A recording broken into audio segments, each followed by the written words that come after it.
एक और अहम खबर आपको दें, लबनान मुज़ाहमती तहरीक हिज़्बुल्लाह के इसराइल पर रॉकेट हमले, 7 अफराद हलाक। रॉकेट हमले में इसराइल की शुमाली सरहद के करीब मतवाला कस्बे के करीब किए गए हैं। हलाक होने वालों में 3 इसराइली और गैर मुल्की कारकुन शामिल हैं। इसराइल का फ़िज़ाई दिफाई निज़ाम बहुत से रॉकेट हमलों को रोकने में नाकाम रहा।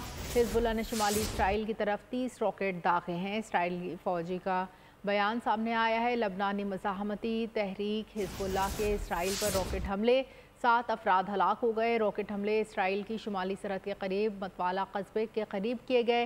हलाक होने वालों में 3 इसराइली और गैर मुल्की कारकुन शामिल हैं। इसराइली मीडिया का दावा, इसराइल का फ़िज़ाई दिफाई निज़ाम बहुत से रॉकेट हमलों को रोकने में नाकाम रहा। हिज़्बुल्लाह ने शुमाली इसराइल की तरफ से 30 रॉकेट दागे हैं।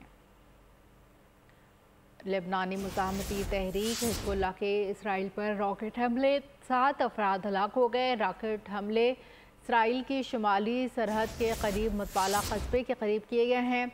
हलाक होने वालों में 3 इसराइली और 4 गैर मुल्की कारकुन शामिल हैं। इसराइली मीडिया ने दावा किया है, इसराइल का फ़िज़ाई दिफाई निज़ाम बहुत से रॉकेट हमलों को रोकने में नाकाम रहा है। हिज़्बुल्लाह ने शुमाली इसराइल की तरफ 30 रॉकेट दागे हैं। सब्सक्राइब करें और बेल दबाएं ताकि कोई खबर रह न जाए।